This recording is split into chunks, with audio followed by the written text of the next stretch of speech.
자, 여러분 안녕하세요. 지난주 토요일날 라이브 하는데 좀 힘들었죠. 왜냐면 상황이 이렇다 보니까 좀 감정적인 분들도 계시고 또 비관적으로 말씀하시는 분들도 계시고 저도 목감기 때문에 고생하고 있고 일단은 좀 힘들지만 그래도 힘을 좀 내셨으면 좋겠어요. 자, 오늘 두 가지 관점으로 이야기할게요.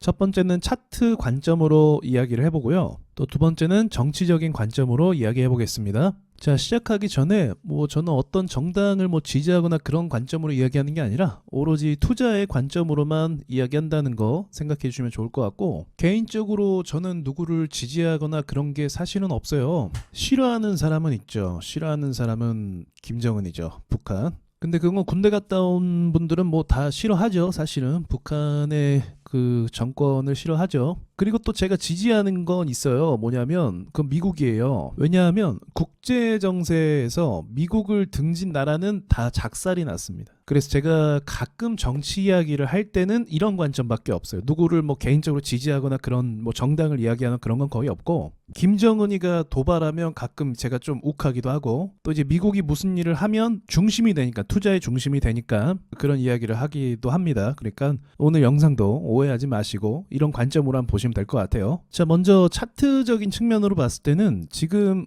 이렇게 보시면 될 것 같아요.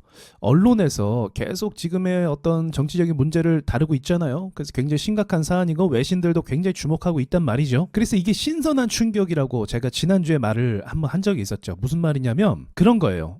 예를 들어서 우리가 계엄이 좀 자주 있는 나라야. 그러면 계엄이 자주 있다 보니까 늘 있던 일이라 신선하진 않아요. 그냥 충격적이긴 하지만 그게 증시까지 반영하진 않는단 말이에요. 항상 증시는 위를 보든 아래를 보든 이전에 없었던 일이 새롭게 나왔을 때 어떠한 매뉴얼과 어떤 상황이 이루어질지 모르잖아요. 모른단 말이에요. 모르기 때문에, 데이터 값이 없기 때문에 일단은 안전하게 매도하고, 무서워서 매도하고, 이러한 움직임들이 있게 됩니다. 그래서 지금은 언론에서 계속적으로 이런 신선한, 우리가 경험하지 못한 이런 충격적인 사실을 보도했기 때문에 증시가 거기에 대해서 충격을 받고 있는 거죠. 이제 꺼지는 불씨에 기름을 던져버린 게 뭐냐면 금리 인하를 우리가 단행했잖아요. 그럼 미국과의 금리 격차가 벌어진단 말이죠. 그래서 이 부분이 아주 예민한 상황이었어요. 좀 문제가 되는 부분이었고, 그래서 이제 금융권에서도 이걸 아주 주시하고 있고 예민하게 보는 상황이었는데, 그 상황 속에서 갑자기 계엄이 터진 거예요. 그러니까 안 그래도 금융 리스크가 있고 환율이 오르는 와중에, 추세가 환율이 오르고 있었잖아요. 오르고 있는 와중에 이게 터져버리니까 증시 같은 경우는 어떻게 된 거예요? 지지선이 있는데 이 지지선을 이탈할 만한 명분을 주게 된 거고, 환율이 위로 돌파할 만한 명분을 주게 돼버린 거예요. 그 타이밍이 참 진짜 거지 같았던 거죠. 안 그래도 주도주도 없고 삼성전자 안 좋다 얘기하고 2차전지 날아가고 있고 바이오도 조정받고 있고, 이런 상황 속에서 갑자기 이런 악재가 더 겹쳐서 터져버린 거죠. 이보다 더 최악은 없는 상황인 거죠. 그런데 이제 제가 차트적인 측면으로 봤을 때 지금 반등이 나오는 추세가 맞습니다. 이제는. 그러니까 이렇게 보시면 돼요. 여러분, 저는 아주 간단하게 경제를 지표를 보는데 그런 이야기를 한 적이 있어요. 누군가가 경제 위기가 터졌는지 분석하는 방법. 첫 번째, 너 잘렸냐? 그리고 두 번째, 너 주변 친구들도 잘렸냐? 그러니까 이게 무슨 말이냐면 경제가 돌아가는 데 있어서 가장 문제가 되면 구조조정을 실시를 합니다. 그러니까 NC소프트가 지금 대표적이죠. 신작 작품들이 망하다 보니까 회사 경영이 어려워질 것 같아서 구조조정을 단행했죠. 그게 경제가 안 좋은 가장 첫 번째예요. 그래서 기업들이 현재 구조조정을 진행하고 있냐? 그런 부분으로 봤을 때 아직은 아니라는 거죠. 그래서 제가 오랫동안 차트 분석을 한 사람으로서 차트를 보면 굉장한 공포심으로 인해서 매도 물량이 나온 건 맞아요. 그리고 지지선도 이탈했어요. 어떻게 기가 막히게 이렇게 지지선을 시초부터 이탈할 수가 있죠. 그런데 이렇게 말씀드릴게요. 얼마 전에도 큰 폭락했을 때 8월 달에 큰 폭락했을 때 제가 지지선을 여기를 맞춘 적이 있어요. 여기 라인을 아마 그때 지지선을 이야기했을 거예요. 그런데 거기를 추가적으로 이탈을 했단 말이죠. 지지선을. 근데 이때 제가 그 말씀을 드렸어요.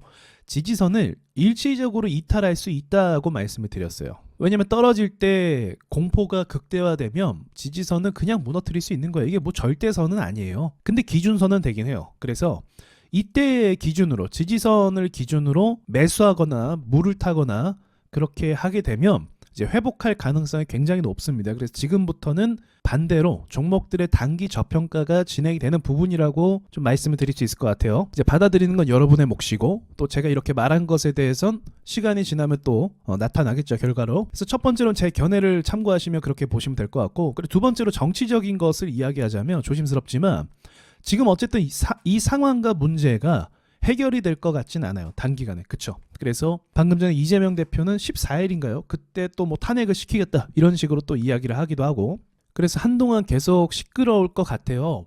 결과는 우리가 알 수가 없지만 제가 이야기하고 싶은 건 뭐냐면, 이러한 상황 때문에 조금 이제 질질 끌려가는 증시의 흐름이나 이제 대외적인 어떤 문제나 언론에서의 겁을 주는 거, 이런 것들이 좀 지속성을 가질 것 같아요.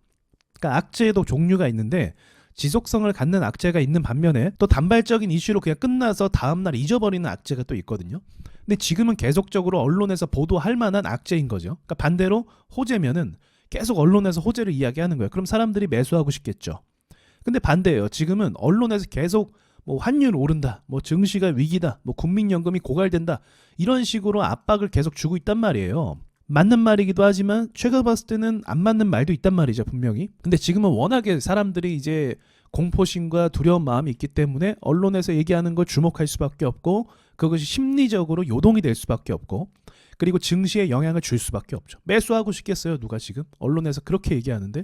그러니까 사람들은 생각보다 이 매수 매도에 대한 판단을 언론을 의존을 많이 한단 말이에요. 그러니까 당분간은 이러한 압박이 계속되면서 증시에는 긍정적인 어떤 상황이 만들어지기 조금 어렵겠죠. 그러니까 조금은 장기화될 수 있다. 하지만 제가 아까 말한 것처럼 충격이 발생했다가 이게 시간이 지나면 무뎌져요. 그래서 뭐 탄핵 계속 이야기해도 이제 뭐 증시가 반응도 안 할 때가 있어요. 예전에 팬데믹 생각하시면 돼요. 뭐 확진자가 늘었다 얘기했을 때 처음에는 겁먹었지만 나중 가니까 증시가 반응도 안 했죠, 그 부분에 대해서. 그래서 그렇게 보시면 돼. 이게 시장의 원리입니다, 원리. 그래서 지금 우리가 좀 힘든 터널을 지나간 지 꽤 됐잖아요. 그래서 조금 이제 금리도 내려서 이제 빛을 보나 싶었는데 또 이런 일이 생겨서 멘탈이 나갈만 하죠. 원래 기대를 좀 했다가 박살나면 더 사람이 무너지는 법이거든요. 세력들도 그걸 잘 알고 있고요. 그래서 이 시간을 좀만 더 버티는 게 방법이긴 한데, 일단 무너진 증시가 추세를 돌리기 위해선 꽤 긴 시간이 필요한 건 분명합니다. 지금 넘어야 될 산이 많거든요. 지금 여기 제가 선으로 긋는 675포인트도 넘어서야 되고, 그리고 그 위에 775포인트도 넘어서야 됩니다. 근데 저는 이제 불과 짧은 시일 안에, 몇 개월 안에 775포인트를 다시 올라올 거라고 보고 있어요. 그리고 극심한 공포 뒤에는 항상 V자 반등이 있었다는 것도 기억을 하시면 좋을 것 같아요. 자, 판단은 여러분께서 잘 하시길 바라겠고, 이상 저는 오전이니까 여기까지 말씀드리고 마칠게요.